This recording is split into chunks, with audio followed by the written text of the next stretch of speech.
for 10 seconds. 10, 9, 8, 7, 6, 5, 4, 3, 2, 1, 0.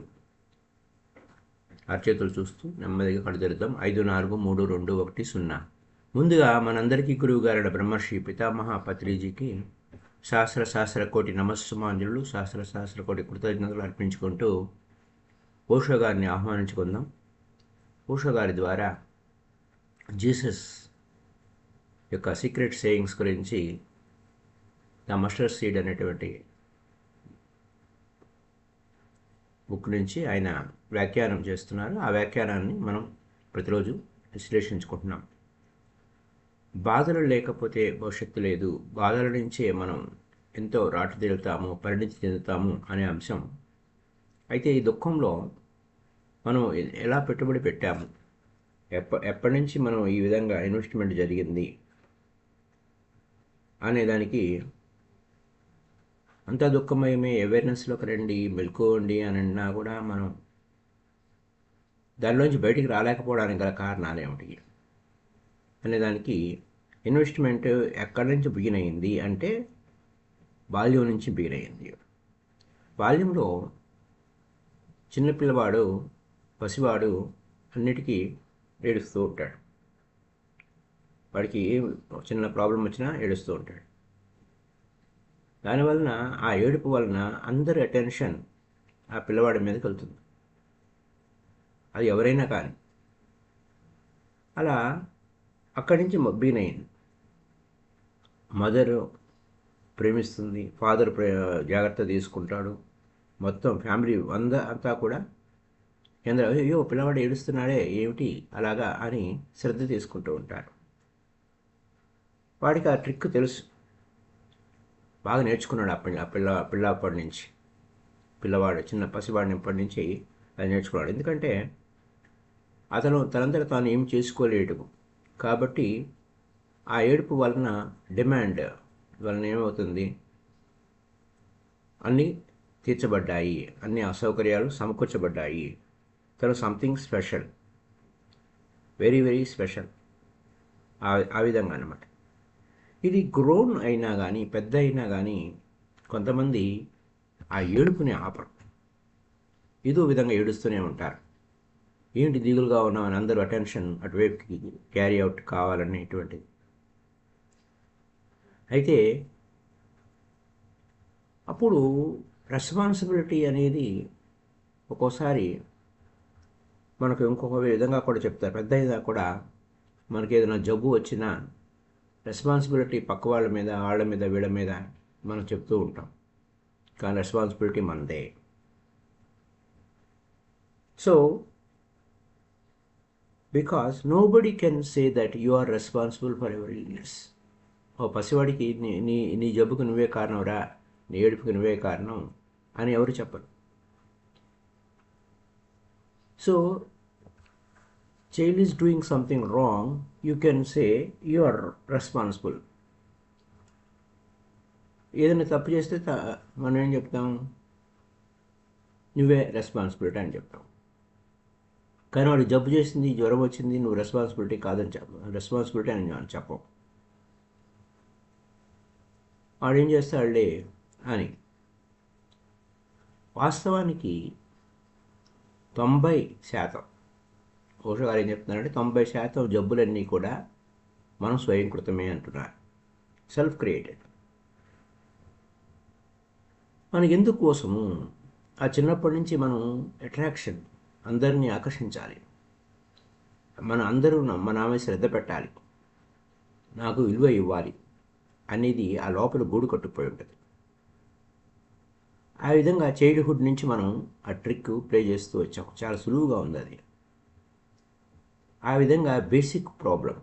అయితే basic problem పిల్లవాడు మరి ఏం చేస్తాడు, వాడంతా వాడు ఏం చేసుకోలేడు కదా, అది హెల్ప్లెస్ అనేది. అయితే అది కంటిన్యూ అయింది. ఆ విధంగా ఆ హెల్ప్లెస్నెస్, నేను నిస్సహాయుడిని, నేనేం చేయలేను, నాకు అన్నీ నువ్వు చేసి పెట్టాలి అనేటువంటి హెల్ప్లెస్ స్టేటస్, అది పవర్ఫుల్ స్టేటస్గా మారిపోయింది పెద్దయినా కూడా. అంచేత when he is ill, he become powerful. వాడికి జబ్బు పడింది, వాడు పవర్ఫుల్ అయిపోయాడు. అదేంటి జబ్బు పడినాడు పవర్ఫుల్ అవడం ఏంటి? ఎందుకంటే మిగతా వాళ్ళంతా పవర్ అయ్యో నిస్సహాయంగా ఉంటారు, అయ్యో వీడికి జబ్బు చేసిందే మేమేం చేయలేకపోతున్నామే అని. ఇదంతా అర్థం చేసుకుంటాడు. చిన్నపిల్లవాడంటే సెన్సిటివ్ అబౌట్ కొన్ని విషయాల్లో అంటే చాలా సున్నితంగా, చాలా ఎట్లా ఎప్పుడు ఏ విధంగా ఆకర్షించాలి, లేకపోతే ఏడవాలి, మొత్తుకోవాలి అని ఆ పిల్లవాడిని నుంచి నేర్చుకున్నాడు. అది తల్లి కావచ్చు, తండ్రి కావచ్చు, నోబడి ఎవరైనా కానీ, నేను జబ్బుపడ్డాను, నాకు బాగాలేదు, నాకు జ్వరం వచ్చింది, ఇట్లా. సో ఈ విధమైనటువంటి ఇన్వెస్ట్మెంట్ అంతా జరిగింది. అయితే whenever he feels neglected life, whenever he feels I am helpless, he will go into illness. నిస్సహాయతగా ఆ వ్యక్తిని ఎవరు పట్టించుకోకపోతే, పెద్దవాడైనా కానీ పట్టించుకోకపోతే వాడు జబ్బు పడిపోతాడు. అయితే హీ విల్ క్రియేట్ ఇట్, ఆ జబ్బుని తాను సృష్టించుకుంటా. ఈ విధంగా జరుగుతుంది జబ్బుని సృష్టించుకోవడం. ఇది ఇన్వెస్ట్మెంట్ అనమాట. చిన్న పిల్లాడు అప్పుడు అంటే అందరూ అటెన్షన్ చూపిస్తారు, పెద్దయినా కూడా అలాగే కావాలని కోరుకుంటూ ఉంటారు. సో వెనెవర్ అయితే సైకాలజిస్టులు ఏం చెప్తారంటే, అతని గురించి శ్రద్ధ తీసుకోండి, మరీ టూ మచ్ అటెన్షన్ పెట్టకండి. అతనికి వేళకు మందులు వేయాలా, ఆహారం పెట్టాలా, ఏదైనా ఉంటే అది శ్రద్ధ పెట్టండి. కానీ అతని పట్ల మరీ టూ మచ్గా అటెన్షన్ పెట్టద్దు. తీసుకోవాల్సిన జాగ్రత్తలు తీసుకోవాలి. వేళకు ఆహారం పెట్టాలి, మందులు వేయాలి, తీసుకోవాలి. అంతేగాని అయ్యో అయ్యో బాబు అలా ఇలా అని చేయకూడదు ఆ పిల్లప్పటి నుంచి. మరీ టూ మచ్గా అసోసియేషన్ కావద్దు, వారితో కలిసి ఉండద్దు. ఎందుకంటే అలా టూ మచ్ అటెన్షన్ పెట్టే కొలది మైండ్ మళ్ళీ నాకు అందరూ నన్ను పట్టించుకోవాలనే ధోరణికి వెళ్ళిపోతుంది. అయితే ఎవరు అక్కడ పెద్ద అయినా కూడా ఇలాంటి రాంగ్ థింగ్స్ మొదలెడితే, ఎవరు అతను జబ్బు చేసింది కదా ఏం చేస్తాం అని ఎవరు ఏమనరు.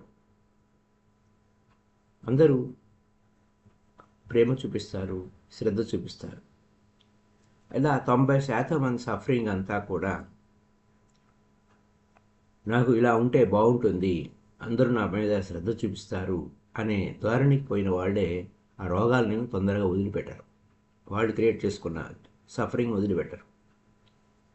కాబట్టి మనం ఇలాంటి విషయాల మీద డ్రాప్ చేయాలి అసోసియేషన్ను. అంటే nobody else can do it for you. నీ కోసం ఎవరు చేయరు, నా కోసం ఎవరో చేసి పెట్టాలి అన్న ఆలోచనతోనే ఈ విధంగా జరుగుతుంది. ఇలాంటి ఆలోచనలు ఉంటే కనుక డ్రాప్ చేయండి. Nobody can don't get involved in it. దాంట్లో కూడా నువ్వు ఇన్వాల్వ్ కావద్దు. సఫరింగ్ అవ్వటం వలన ఎనర్జీ వేస్ట్ అవుతుంది, దుఃఖపడటం వలన ఎనర్జీ వేస్ట్ అవుతుంది. కాబట్టి don't get involved, don't think that it pays. దానివల్ల నీకు ఏదో లాభం వస్తుందని నువ్వు ఎప్పుడు ఆశించవాకు. అయితే సఫరింగ్ అనేది నీకు వచ్చే లాభం ఏంటంటే, సఫరింగ్ వలన అవేర్నెస్ పెరుగుతుంది. ఆ అవేర్నెస్ పెంచుకో. నీ దుఃఖం వచ్చింది అని, అంతేగాని ఆ దుఃఖం కోసం ఎవరికీ చెప్పాల్సిన అవసరం లేదు. నువ్వు అవేర్గా ఉండు చాలు. అయితే దాన్ని మనం ఆ దుఃఖం నుంచి మనం అసోసియేషన్ అవటం అంటే దాన్ని కలిసి ఉండకుండా ఉండటం ఎలా? కలిసి ఉండటం అలాగే ఉంది మనకు, కలవకుండా ఉండటం ఎలాగా? దానితో ఎవరికి చెప్పకూడదు. నీ సఫరింగ్, నీ బాధలు, ఇబ్బందులు ఎవరికి చెప్పకూడదు. నీ సఫరింగ్ నువ్వే, నీ బాధ నీదే, నీ దుఃఖం నీదే, నీ ఏడుపు నీదే. ఎవరికి చెప్పవద్దు, దాని గురించి మాట్లాడొద్దు. ఎందుకు మాట్లాడాలి? ఎవడు ఏడుపులు వాడికి ఉన్నాయి, ఎవడు గోడలు వాడికి ఉన్నాయి, ఎవడు సఫరింగ్ వారికి ఉంది. ప్రతి ఒక్కరూ నీ బాధలు చెప్తూ ఉంటే వాడి బాధలు వాడుకున్నాయి కదా, చెప్పుకోవడం ఇంకా ఇంట్రెస్ట్ ఎందుకు? అసలు నీ మీద ఎవరికి ఇంట్రెస్ట్ ఉంటుంది? అలాగని చెప్పి నిన్ను ఎవరు అనకపోయినా నీ బాధ నిన్ను భరిస్తారు కొంతసేపు, తర్వాత పారిపోతారు. వీడి దగ్గరికి పోతే వాడంతా సోద చెప్తాడు, వీడి బాధలన్నీ చెప్తాడు, వద్దురా బాబు అని. సో నిన్ను వదిలించుకోవాలని చూస్తారు. నీ మాటలు ఎవరు వినడానికి ఇష్టపడరు. ఎందుకంటే ఎవడి ఎవడి ఇంట్లో గోడ వాడికి ఉంది, ఎవడి ఒంట్లో గోడ వాడికి ఉంది, ఎవడి సఫరింగ్ వాడికి ఉంది. నీ సఫరింగ్ అందరికీ నేను చెప్తాను, ఒత్తుకుంటాను అంటే కుదరదు. అసలు నీ గురించి ఎవడు పట్టించుకుంటాడు? నీ గురించి నువ్వే పట్టించుకోవాలి. నీ కష్టం ఎందుకు వచ్చింది, నీ దుఃఖం ఎందుకు వచ్చింది, ఆ అవేర్నెస్లో ఉండాలి.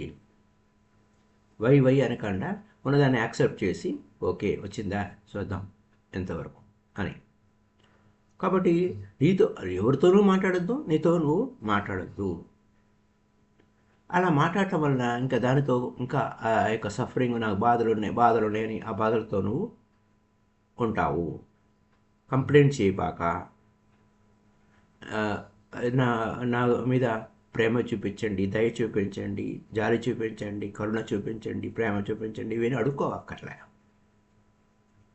నువ్వు కంప్లైంట్ చేసి అడుక్కోవక్కర్లే, ఏం అడగొద్దు. నీ సఫరింగ్ని అమ్ముకోవద్దు. ఇది ఒక గొప్ప అవకాశం. నీ సొంతంగా నువ్వు ఎడవాలంటే తలుపులన్నీ మూసుకొని, కిటికీలన్నీ మూసుకొని ఎవరికి తెలియకుండా ఏడ్చి, అది పబ్లిక్ వ్యవహారం చేయొద్దు. అప్పుడు అది ఏమవుతుందంటే తపశ్చర్య అంటారు. అది తపశ్చర్య, అది ఒక పవిత్రమైన కార్యక్రమం అవుతుంది. అది బెస్ట్. పబ్లిక్ చేస్తే అది న్యూసెన్స్, పబ్లిక్ న్యూసెన్స్. అదే నీ అంతా నువ్వు నీ తలుపులనే మూసుకొని నీ ఏడుపు ఏదో నువ్వు ఏడిస్తే, నీ సఫరింగ్ ఏదో నువ్వు అనుభూతి పొందితే, అవేర్గా ఉంటే తెలిసిపోతుంది, అవేర్నెస్ వస్తుంది. సో మై డియర్ ఫ్రెండ్స్, ఇప్పుడు మనం చేసే తపస్సు పబ్లిక్గా కొంతమంది ముళ్ళ మీద కూర్చుంటారు, లేదా ఏదో రకరకాల చర్యలు చేస్తూ ఉంటారు. అది చిన్నపిల్లల యొక్క వ్యవహారమే అంటారు ఓషో గారు. చిన్నపిల్లలు ఇంకా వాళ్ళంతా గొప్ప గొప్ప సెయింట్స్ అని అంటారు. వాళ్ళు పాస్టింగ్ చేస్తున్నారు, లాంగ్ పాస్టింగ్ చేస్తున్నారు అని చెప్పి పెద్ద పెద్ద బ్యానర్లు కట్టి పాస్టింగ్ చేస్తుంటారు. అవన్నీ చిన్నపిల్లల చర్యలు లెక్కే అవుతాయి, ఎందుకంటే వారిని వారు హింస పెట్టుకుంటుంటాం. అయితే ఆ ఫాస్టింగ్ చేయడంలో దాని లెక్క వేరే ఉంటుంది. ఇలా పబ్లికేషన్ చేయడం కోసం కాదు, ఎగ్జిబిషనిస్ట్గా కావద్దు. నువ్వేం చేసినా, నువ్వేం ఏడ్చినా, మొత్తుకున్నా, నీ బాధలు నువ్వే పడు. నువ్వు ఉపవాసం ఉన్నా నువ్వు సైలెంట్గా ఉండు. అది అక్కడలో విషయం. Suffer privately. నీ ఏడుపు నువ్వు ప్రైవేట్గా ఏడవాలి. ఏదో బాధలు పడదామంటే నీ బాధ నీవు ఉండాలి. అంటే నువ్వే పడాలి, ఇంకా వేరే వారికి చెప్పవద్దు. ఎందుకంటే నీ సఫరింగ్, నువ్వు బాధపడుతున్నా విన్న విషయం ఎవరికి తెలియాల్సిన అవసరమే లేదు. అప్పుడు నువ్వు మెడిటేషన్ చేయి. బాధ వచ్చింది, జబ్బు వచ్చింది, రోగం వచ్చింది, లేదా దుఃఖం వచ్చింది, ఏదో కష్టం వచ్చింది, ఏమొచ్చినా సరే నువ్వు మెడిటేషన్ చేయి. అది ఆ మెడిటేషన్కి వాడుకో. అప్పుడు దృష్టి ఆ రోగం మీద నుంచి ధ్యానం లోపలికి వెళ్తుంది. బయటికి పారేయొద్దు. నువ్వు ఏదైనా సమస్య వచ్చింది బయట పారేయొద్దు, మెడిటేషన్ చెయ్యి. ఏమి వచ్చినా, ఎలాంటిది ఏమైనా నువ్వు మెడిటేషన్ చెయ్యి. అప్పుడు ఏమవుతుంది, నువ్వు బయటకు పారేయకుండా దాని లోపల accumulate within and then close your eyes. కళ్ళు మూసుకో. ఉంది కదా, బాధ వచ్చింది కదా, రోగం వచ్చింది కదా, ఏదో సమస్య వచ్చింది కదా, ఎవరో చచ్చిపోయారు కదా, పోనీలే, కళ్ళు మూసుకో, లోపలికి వెళ్ళు. అప్పుడు నీవు లోపలికి వెళ్తే కళ్ళు మూసుకో, లోపలికి వెళ్ళి మెడిటేషన్ చేయి. అప్పుడు నువ్వు అప్పటి వరకు దానితో, ఆ బాధతో దిగులు పడి, రోగంతో ఇది ఉందే అని అనుకున్నవాడివి, దాని అసోసియేషన్ బ్రిడ్జ్ తెగిపోతుంది, ఆ సంఖ్యలు తెగిపోతాయి. అందుకోసం జీసస్ మీనింగ్ అదే. ఎవరైతే సఫర్ అవుతారో వారు ఆశీర్వదింపబడిన వారు అని. ఎందుకని? మెడిటేషన్లోకి వెళ్తాడని. మెడిటేషన్కి వెళ్ళాలి. మెడిటేషన్కి వెళ్ళమనే ఆయన చెప్పేది. ఇంకా ముందుకు పోతే ఆయన ఎందుకు అంత మెడిటేషన్ గురించి చెప్పారు అని. మెడిటేషన్ గురించి చెప్పినవన్నీ మెడిటేషన్ గురించి. And this is a technique for suffering. Suffering అవుతున్నాం, ఈ సఫరింగ్ వచ్చింది, కష్టాలు లేకుండా ఎవరు ఉంటాయి? ఎప్పటితోటికి కష్టం ఉంటుంది. కాబట్టి ఆ కష్టం వచ్చినప్పుడు కళ్ళు మూసుకో. కష్టం వచ్చిన కష్టాలు మర్చిపోవడానికి మందు తాగడం కాదు, ఆల్కహాల్ తాగడం కాదు, మళ్ళీ కష్టాలు అలాగే ఉంటాయి. కానీ సఫరింగ్ వచ్చినప్పుడు నువ్వు ఆ టెక్నిక్ను వాడుకో. సఫరింగ్ని ఒక మెథడ్గా వాడితే ఏమవుతుంది? ఈ found life. Blessed is the man who has suffered, he has found life. అంటే బాధలు ఉన్న వాడికి ఆ భవిష్యత్తు వస్తుంది, ఆ పరిణతి వస్తుంది, బాధలను అధిగమించే పరిణతి వస్తుంది. ఎందుకంటే బాధపడుతున్నానని మరణం వైపుకి వెళ్ళిపోతావు. కానీ నువ్వు అవేర్నెస్లోకి వచ్చేస్తే నువ్వు మరణం లేని డెత్లెస్నెస్కి వచ్చేస్తావు, మరణం లేని స్థితికి వస్తావు, జీవితం వైపుకి వస్తావు. కాబట్టి నువ్వు అటువైపుకి వెళ్ళి దుఃఖం నుంచి మరణం వైపుకి వెళ్ళేటువంటి ఆ బ్రిడ్జి కూల్చివేయి, ఆ వంతెన కూల్చివేయి. అది నీలోనే ఉంది, నీ చుట్టూ ఉంది, నీలో ఉన్నది. నీలో something in you and around you and is going to die. నీ లోపల ఉంది లేదా నీ చుట్టూ ఉన్నది, నీ చుట్టుపక్కల ఉన్నది అంతా చచ్చిపోయేది. అది బిలాంగ్స్ టు డెత్. సో అయితే లోపల ఇంకోటి ఉంది, మరణం లేనిది. ఆ మరణం లేనిది ఆ అవేర్నెస్. అది చావదు, అది చావు లేనిది, మరణం లేనిది, అది జీవితానికి సంబంధించింది. ఆ లైఫ్ అలా కంటిన్యూ అవుతూనే ఉంటుంది. అంచేత సఫరింగ్ వచ్చినప్పుడు, బాధలు వచ్చినప్పుడు నువ్వు దాన్ని ఉపయోగించుకో, ఆ బాధని ఉపయోగించుకో. బాధలు వచ్చినాయని కంప్లైంట్ చేయబాక, దుఃఖం వచ్చిందని కంప్లైంట్ చేయబాక. ఇది ఎక్కడున్న విషయం. జీసస్ ఇంకొక అద్భుతమైన పాయింట్ చెప్పారు. నీలో జీవించే ఉన్న దాన్ని చూస్తూ ఉండు, నీలో చనిపోయేదాన్ని వదిలిపెట్టేయి. అలా కాకుండా నీలో చనిపోయేదాన్ని కనుక చూస్తూ ఉంటే ఆఖరికి చనిపోయేటప్పుడు నీలో ఉన్న చనిపోనిది శాశ్వతంగా ఉండేదాన్ని నువ్వు చూడలేవు, ఇన్విజిబుల్గా ఉన్నదాన్ని చూడలేవు. ఇది టెక్నిక్ అన్నమాట. మెడిటేషన్లో టెక్నిక్ ఏమిటి? ఆ technique look upon the living one. నీలో సజీవంగా ఉన్నది ఏమిటి? నీ లోపల రెండు ఉంటాయి. ఒకటేమో సజీవంగా ఉండేది, ఒకటేమో ఆల్రెడీ చచ్చిపోయింది. అదేంటి? రెండు పదార్థాలు ఉన్నాయి, రెండు లోకాలు ఉన్నాయి లోపల, నీ లోపల. ఒకటేమో ఈ భూమికి తాలూకా మ్యాటర్, రెండోది ఏమో ఆత్మ. అయితే ఆ పరిధిలో ఉన్నావు నువ్వు, ఆ రెండింటి మధ్య ఉన్నావు. ఆ రెండు కలిసే చోట, ఆకాశము భూమి కలిసే చోట అంటారే, అలాగా నీలో ఆత్మ ఉంది, నీలో భూమి ఉంది, కలిసే చోట ఉంది. అక్కడ మరణము ఉంది, జీవితము ఉంది. ఓ పక్క మరణం ఉంది, మరో పక్క జీవితం ఉంది. నువ్వు కరెక్ట్గా మధ్యలో ఉన్నావు. నీ అటెన్షన్ దేని మీద పెడితే అది కథ అయిపోతుంది. అది నువ్వు ఈ యొక్క మ్యాటర్ మీద పెడితే మరణం వైపుకి వెళ్తావు. స్పిరిట్ వైపుకి వెళ్తే, ఆత్మ వైపు వెళ్తే నువ్వు శాశ్వతమైన మరణం లేని స్థితికి నువ్వు చేరుకుంటావు. ఆ మరణం వైపుకి వెళ్తే, మరణం అంటే ఎప్పుడూ భయమే, సఫరింగ్గా ఉంటుంది. అఫ్రైడ్ అండ్ సఫరింగ్, భయభ్రాంతులు అవుతూ ఉంటావు. అయితే నీ శ్రద్ధ నీ కేంద్రంలో పెట్టావు, నీ లోపల ఉన్న కేంద్రంలో పెట్టావు, ఎరుకుతో ఉన్నావు, అవేర్నెస్లో ఉన్నావు. అప్పుడు ఏమవుతుంది? జీవితం ఉంటుంది. ఆ జీవితం ఎప్పటికీ శాశ్వతమైన జీవితమే. మరణం లేని స్థితి, భయం మాయమైపోతుంది. జీసస్ ఏమన్నాడంటే, నువ్వు జీవించినంతకాలం ఎంతవరకైతే జీవిస్తావో look upon the living one. ఆ జీవించేవాడిని పట్టుకోండి, మరణించేవాడిని పట్టుకోకండి. నువ్వు జీవించినంతకాలం, నీ శరీరం పోయేంత కాలం నువ్వు నీ లోపల ఉన్న ఆ జీవించేవాడిని పట్టుకోండి. మిస్ అవ్వద్దు. మరణ సంప్రాప్తే సన్నిహిత కాలే నహి నహి రక్షతి డుక్కిరణి కరణి అని. ఆ సన్నిహిత కాలం వచ్చింది, మరణ సమయం ఆసన్నమైంది. అప్పుడు నువ్వు ఏం చేయాలని చేయలేవు, ముందే చేసుకో. దీపం ఉండగానే ఇల్లు చక్కబెట్టుకో. ఇది అప్పుడు ఆ సమయంలో చాలా కష్టం వస్తుంది. ఎందుకంటే నువ్వు అభ్యాసం అంతా ఈ యొక్క డెత్ వైపుకే పరుగులు పెట్టుకుంటూ పోతున్నావు. జీవితం అంతా దాని వ్యవహారం అంతా ఆ మరణం వైపుకి వెళ్తున్నావు. కానీ ఆ మ్యాటర్ వైపుకి, ఆ ప్రపంచం వైపుకి పరుగులు తీస్తున్నావు.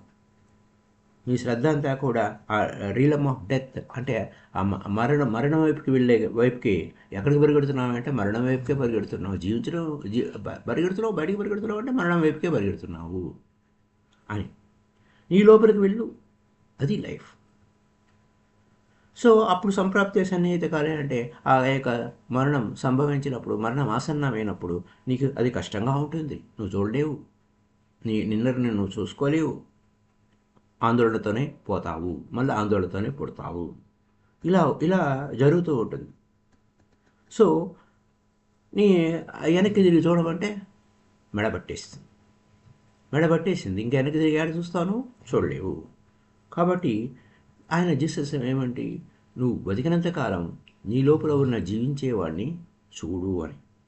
When ever you have a moment of silence, ఎప్పుడు నిశ్శబ్దంగా దొరికింది ఒక క్షణమైనా సరే వదిలిపెట్టద్దు. కళ్ళు మూసుకో, లోపలికి చూడు,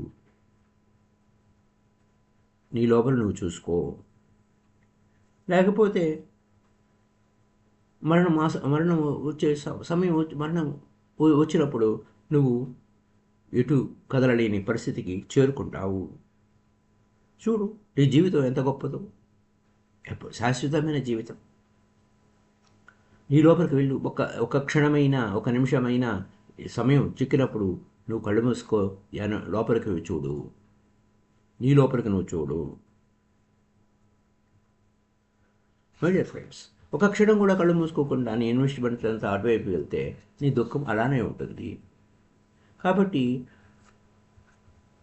ఆ చచ్చిపోయేవాడిని వదిలిపెట్టి బతుకున్నవాడి వైపు వెళ్ళు. లేదా చచ్చిపోయేవాడిని వైపు అలాగే చూసుకుంటూ ఉంటే నీ మెడ కదపలేవు, నీ అటువైపే చావు వైపే చూస్తూ ఉంటావు. And is there within you. నీ లోపల ఉన్నాడు, ఆ జీవించేవాడు ఉన్నాడు. నువ్వేమో ఫిక్స్ అయ్యి ఉన్నావు బయట వైపుకి. అది బాగా వ్యసనపరుడవైపోయావు. బయట వైపు విషయాలకి వ్యసనం అయిపోయింది. ఆ వ్యసనాన్ని తగ్గొట్టేయాలి. ఎందుకంటే ఇప్పుడు దానికోసం అది తగ్గొట్టాలంటే ఏం చేయాలండి? నేను అడవికి పరిగెట్టాలా, అరణ్యానికి పరిగెట్టాలా అంటే అవసరం లేదు. దానివల్ల నీకు ఉపయోగమే లేదు. 24 గంటల సమయం ఉంది, బోడంత సమయం. ఆ 24 గంటల సమయంలో నీకున్న ఎంత ఎంత వీలైతే అంత నీ లోపలికి నువ్వు చూడు.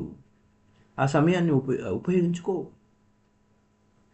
కొద్ది సమయం దొరికిన కళ్ళు మూసుకో, ఒక క్షణమైనా కళ్ళు మూసుకో, నీ లోపలికి నువ్వు చూడు.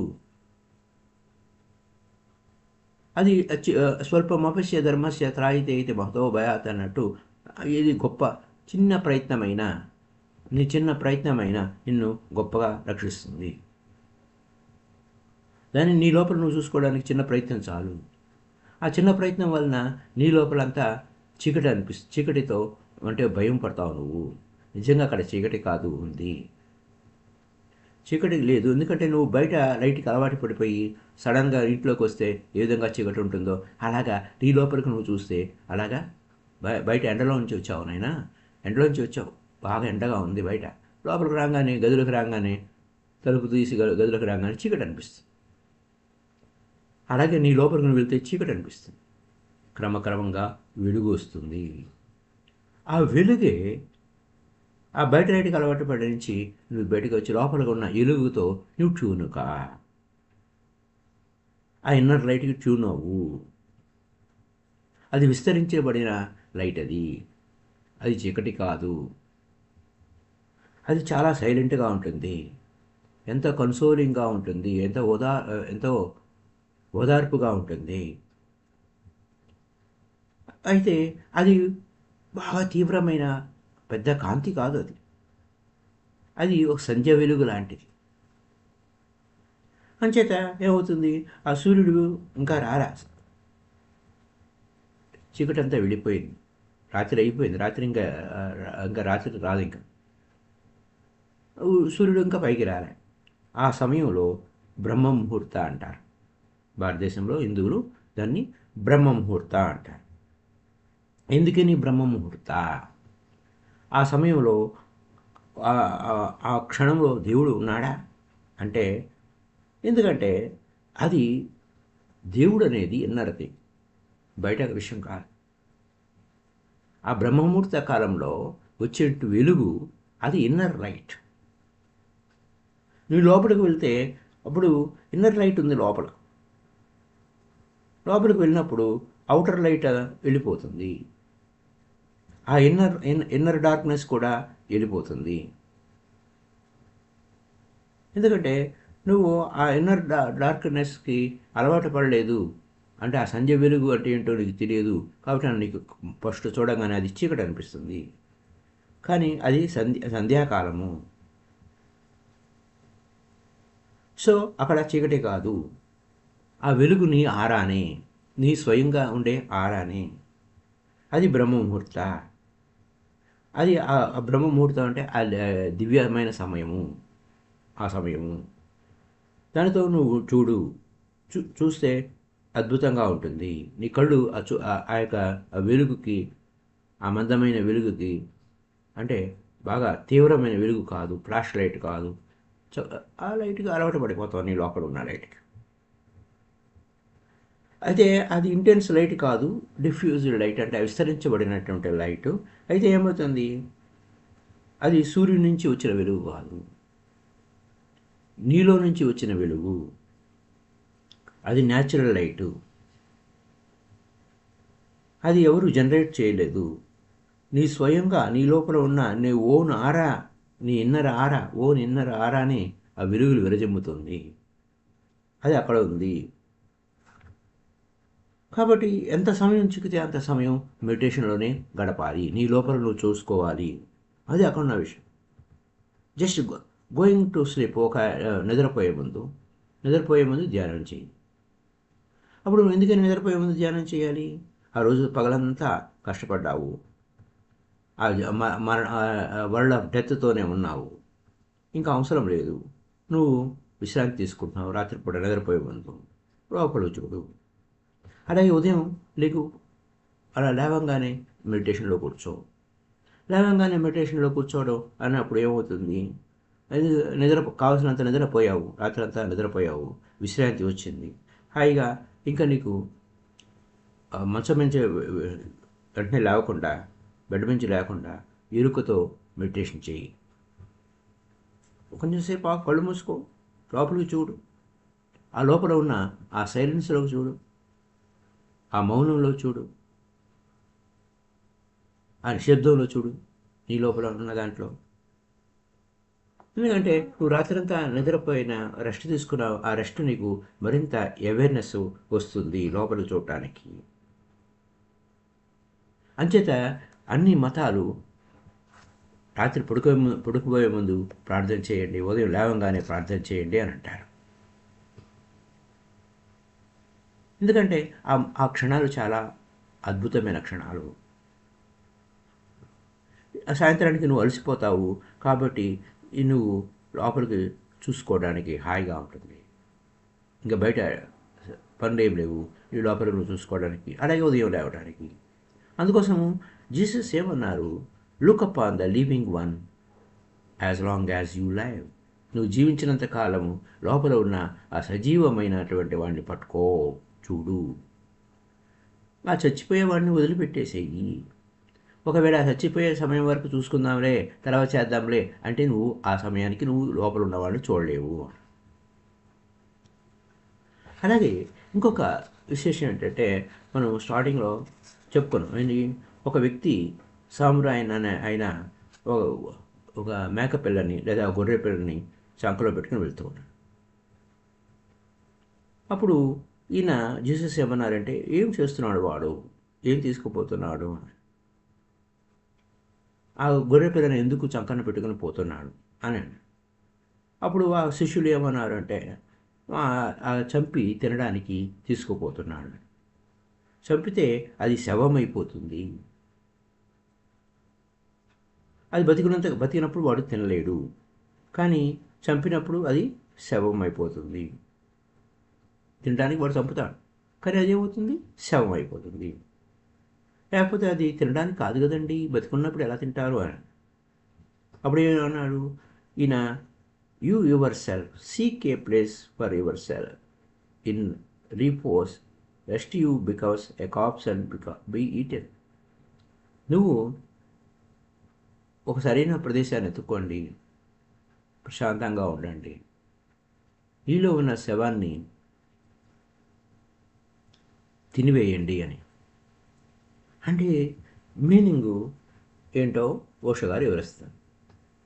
మనకి చనిపోయినప్పుడు ఈ చర్మాన్ని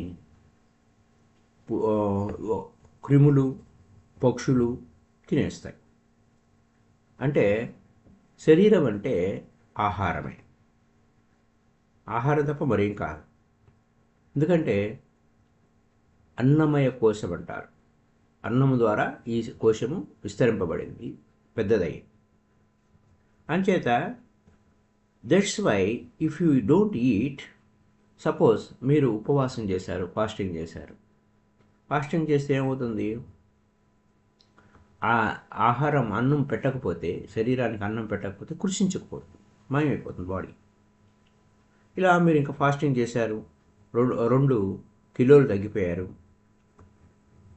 ఎవ్రీడే ఫాస్టింగ్ చేస్తూ 2 కేజీలు తగ్గిపోయారు అనుకుందాం ఫర్ ఎగ్జాంపుల్. ఆ శరీరం ఎక్కడికి పోయింది, ఆ 2 కేజీలు శరీరం ఎక్కడికి పోయింది? ప్రతిరోజు నువ్వు తింటూ ఉన్నావు, everyday you have to fill it with food. ప్రతిరోజు ఆ యొక్క వెయిట్ పెంచుకుంటూ పోతూ ఉంటావు బై ప్రొడక్ట్ ఆఫ్ ఫుడ్. నీ వెయిట్ ఎక్కడది, నువ్వు తీసుకున్న ఆహారాన్ని బట్టి వెయిట్ పెరుగుతూ ఉంటావు. సో నువ్వు చనిపోయినప్పుడు ఏమవుతుంది, ఈ శరీరానికి